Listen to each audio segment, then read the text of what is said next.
Uma figura que, mesmo sem cargo, mesmo com problemas legais e até cumprindo pena em liberdade condicional, continua moldando o discurso político.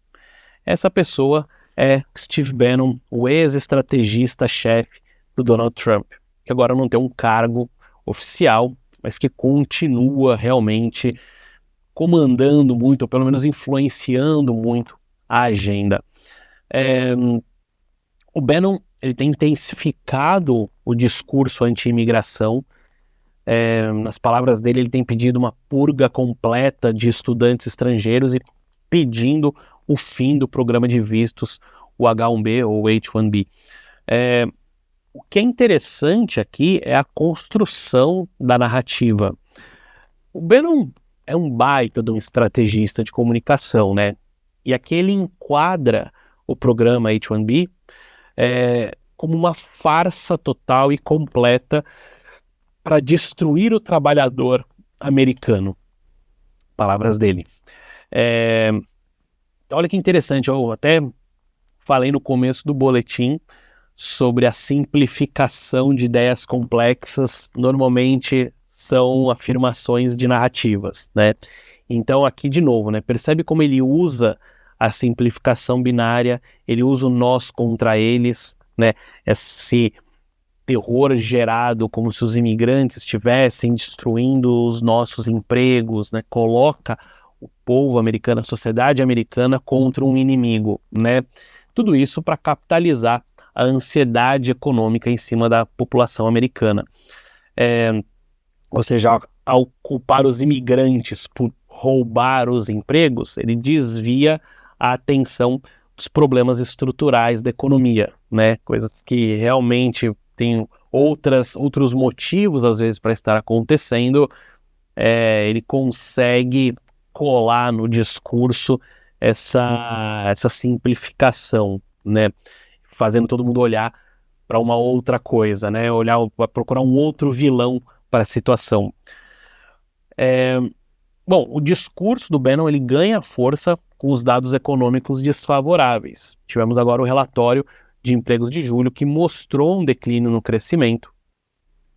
Então ele usa desses balões de ensaio ideológicos assim para testar, né, e moldar a agenda republicana. Inclusive, se você não está familiarizado com esse termo, né, de balão de ensaio, sabe quando a gente ouve uma notícia que parece vinda do nada, tipo um boato, mas que na verdade faz todo mundo começar a falar sobre um assunto específico, e isso começa a reverberar e aparecer cada vez mais nas redes sociais, nos veículos de notícia, etc. Isso é o que em comunicação nós chamamos de balão de ensaio. Isso é uma tática política e de jornalismo onde uma ideia ou uma proposta ela é lançada ao vento, muitas vezes de forma anônima, inclusive, para ver a reação das pessoas. A gente faz isso normalmente para testar a temperatura do público antes de assumir qualquer compromisso ou de afirmar aquilo como uma agenda oficial. Então, ouvimos dizer, então vem a notícia de forma meio anônima e avalia. Se a galera curtir ou não se importar, a proposta pode ir em frente. Mas, se a gente sente uma reação negativa ou sente que não colou, aí quem soltou o balão pode simplesmente desmentir tudo e a ideia é descartada sem causar muito problema. Não precisa nem desmentir, né? Só falar que, bom, ouvi dizer, mas não sei quem disse, e deixa a ideia sumir, né? É por isso que tem esse nome, né? Como a ideia justamente de você soltar um balão e ver, né, a direção do vento, entendeu? E o Bannon se vale muito dessa técnica. Então, ele fala como se tivesse ouvido falar e vê se cola. Se não colar, não foi ele quem disse, percebe? Se colar, aí começa a forçar a ideia no discurso oficial. E ele tem muita credibilidade, né? Pelo menos na base de apoio dele.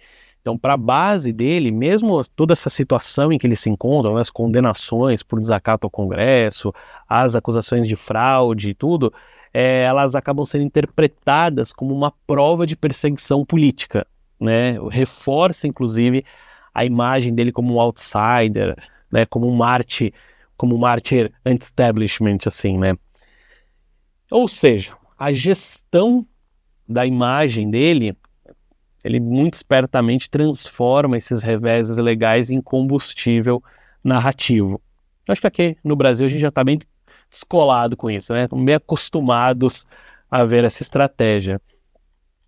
Então, agora é ficar de olho para ver o quanto de força vai ganhar esse discurso anti-imigrantes na agenda pública, pelo menos na agenda republicana, né?